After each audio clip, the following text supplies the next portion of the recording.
The sun beat down on Sodom and Gomorrah.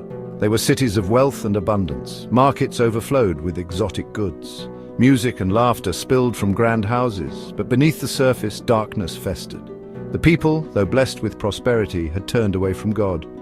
They had embraced wickedness and depravity. Their hearts were cold, their souls were lost.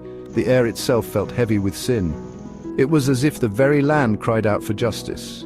God, in his heaven, saw their wickedness, and his heart was heavy with sorrow. He knew what he had to do.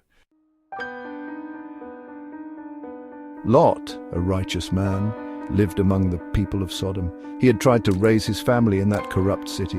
He had tried to hold on to his faith, but every day he saw the wickedness around him. He heard the whispers of depravity.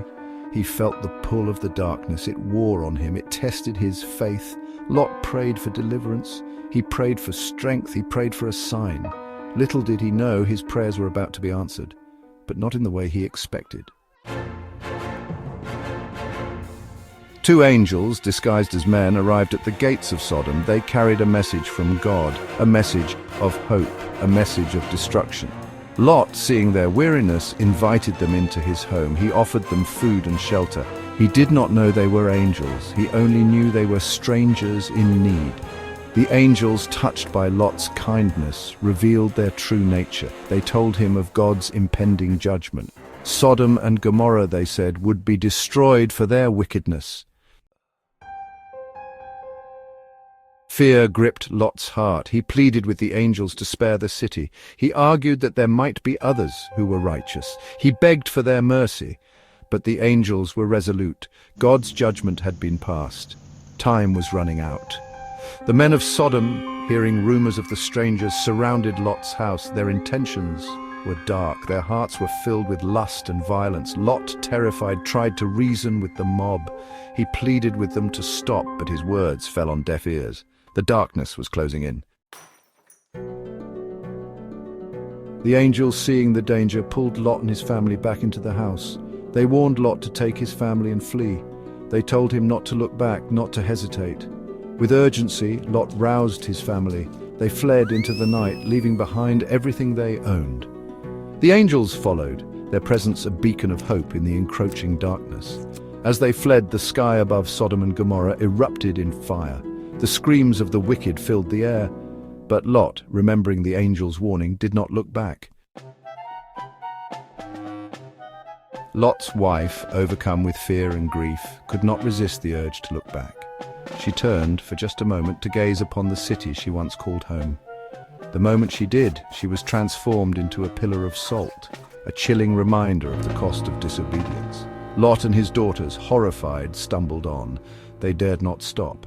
Not while the screams still echoed in their ears. Their hearts were heavy with loss, but they knew they had to keep moving.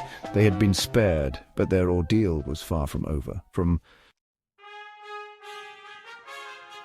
The sun rose on a world forever changed. Sodom and Gomorrah were gone. Only smouldering ruins and the stench of sulfur remained. Lot and his daughters found themselves in a desolate wilderness, alone, afraid, but they were alive.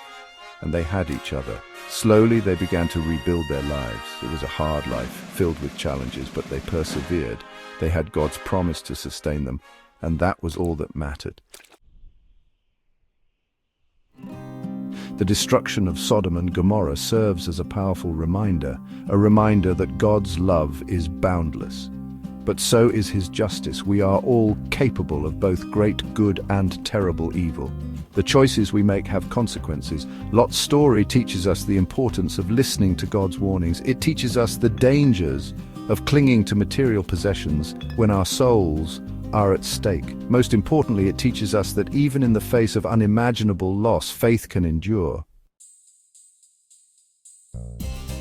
Lot and his daughters, though forever marked by the trauma they experienced, emerged from the ashes stronger in their faith. They carried with them the memory of God's mercy, the knowledge that even when all seems lost, hope can bloom again.